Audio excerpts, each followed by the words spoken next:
اللہ تعالیٰ کے فضل اور توفیق سے کل گزشتہ 7واں سپارہ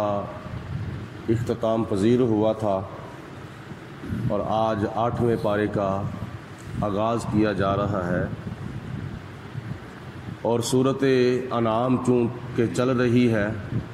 اور جس کی آیت نمبر 111 ہے۔ اللہ تعالیٰ کی ذات بابرکات اس خدمت کو اپنی بارگاہ میں قبول و منظور فرمائے۔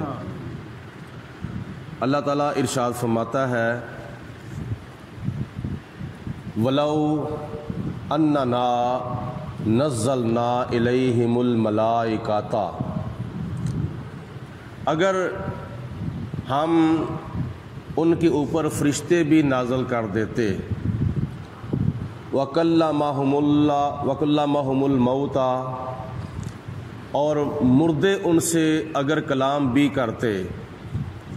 وَحَشَرْنَا عَلَيْهِمْ كُلَّ شَيْءٍ، اور ہر چیز ہم ان کے سامنے جمع بھی کر دیتے، قُبُلًا مَا كَانُوا لِيُؤْمِنُوا، تو پھر بھی یہ لوگ ایمان نہ لاتے، إِلَّا أَن يَشَاءَ اللَّهُ، مگر یہ کہ جو اللہ تعالیٰ چاہے، وَلَٰكِنَّ أَكْثَرَهُمْ يَجْهَلُونَ، اور ان کے اکثر لوگ جو ہیں وہ جاہل قسم کے لوگ ہیں۔ یہ سورۃ انعام کی آیت نمبر 111، اس کا تعلق پچھلی آیات بینات کے ساتھ ہے۔ وہ اشارہ یہ ہے کہ جیسا کہ کفار مکہ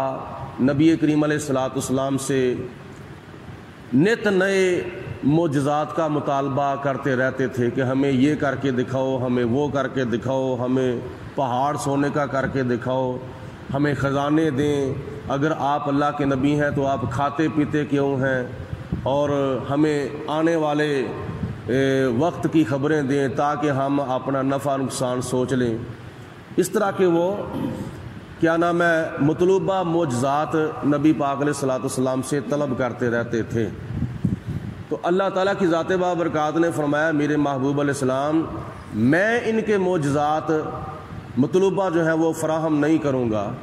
کیونکہ اگر میں نے کر بھی دیے، قادر تو میں ہوں، میں علی کل شیء قدیر ہوں، کر تو میں سکتا ہوں، لیکن ان بے ایمانوں نے، ان ظالموں نے، ان کافروں نے، مشرکوں نے ماننا پھر بھی نہیں، اور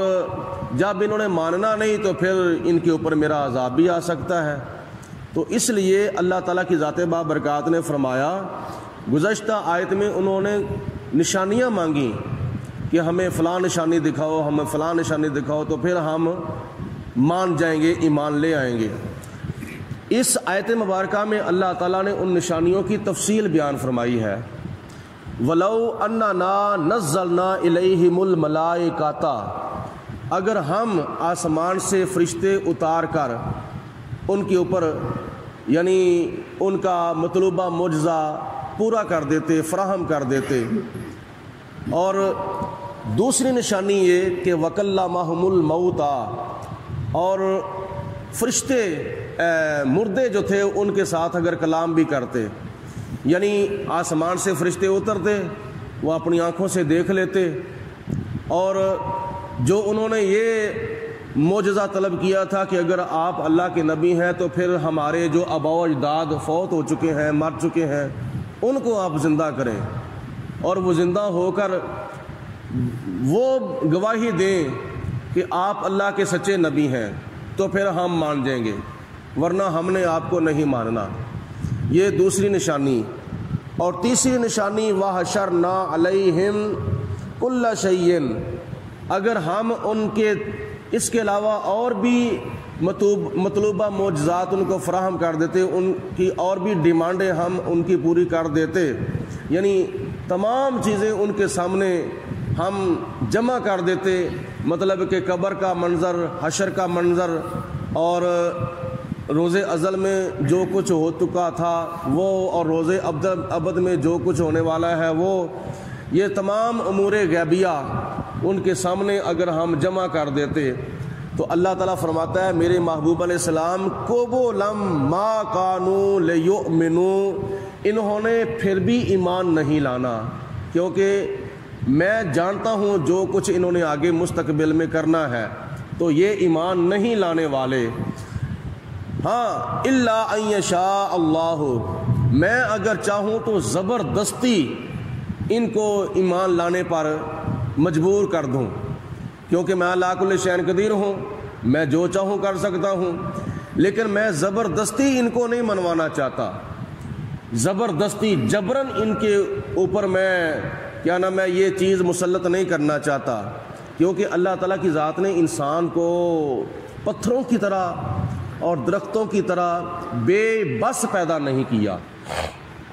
جس طرح دوسری مخلوقات ہیں، مطلب ہے کہ پودے ہیں، گھاس ہے اور درخت ہیں، پتھر ہیں، یہ کیا نام ہے اپنی مرضی سے کچھ بھی نہیں کرتے، تو اللہ تعالیٰ فرماتا ہے کہ ان کی طرح میں نے انسان کو بے بس اور بے اختیار پیدا نہیں کیا، میں نے انسان کو اختیار دیا ہے، میں نے ان کو بولنے کی طاقت دی ہے، سننے کی طاقت دی ہے اور دیکھنے کی طاقت دی ہے، دماغ کے اندر سوچنے کی طاقت دی ہے، دل کے اندر تسلیم کرنے کی اور تسلیم نہ کرنے کی طاقت دی ہے، چلنے کی طاقت دی ہے۔ انسان کو میں نے اختیار دیا ہے، اور اختیار دے کر میں نے انسان کو دو راستے دکھا دیے ہیں، اسلام کا راستہ اور کفر کا راستہ، ایمان کا راستہ اور شرک کا راستہ، خیر کا راستہ اور شر کا راستہ میں نے انسان کو دکھا دیا ہے۔ اور انسان اپنی عقل سے کام لیتے ہوئے، اپنے دماغ سے کام لیتے ہوئے یا نہ میں یہ تسلیم کرے کہ جبرن نہیں، بلکہ میں ان کو تیری زبان سے کہلواؤں گا، اور نبی پاک علیہ الصلوۃ والسلام کی زبان سے